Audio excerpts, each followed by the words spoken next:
Tayo ngayon mga kabayan ay iinom ng tiyaan itong ating moringa powder or malunggay. At ito ay ating inilagay na dito sa tibag. At itong tibag na ito mga kabayan ay nagkakaroon ng 3 grams yung kanyang bigat. Ay ngayon atin ang ilalagay dito sa ating mainit na tubig. Para kahit tayo ay na oras ng gabi, pwede tayong uminom nito kung ating kailangan. Ito atin ang ilalagay mga kabayan. At ito ating ibababad ng mga 10 minuto para sumama yung kanyang nutrients dito sa tubig na mainit. Yan.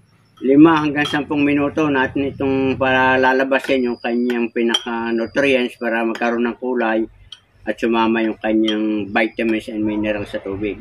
At narito naman mga kabayan, ang mga benepisyo na ating nakukuha sa pag-inom natin ng moringa o malunggay powder. At gayon na rin ang pag-inom natin ng sariwang dahon ng malunggay.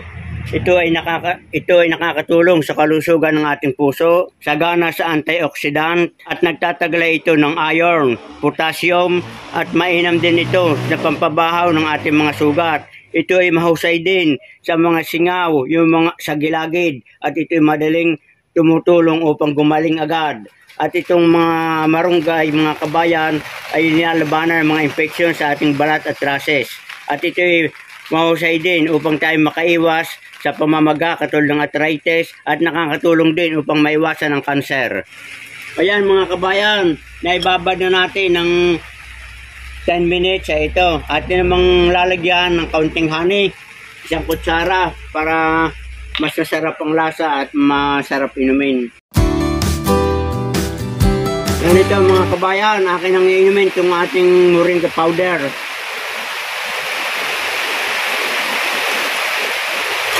Napakasarap mga kabayan ng lasa. At sana inyo nagustuhan ang binahagi ko ito. At dun sa mga gusto mag-order nitong ating tibag, nitong ating moringa powder, ay click na lang yung link sa baba ng aking video at kayo makaka-order. Magandang araw kabayan at sana ay huwag nyo kakalimutan.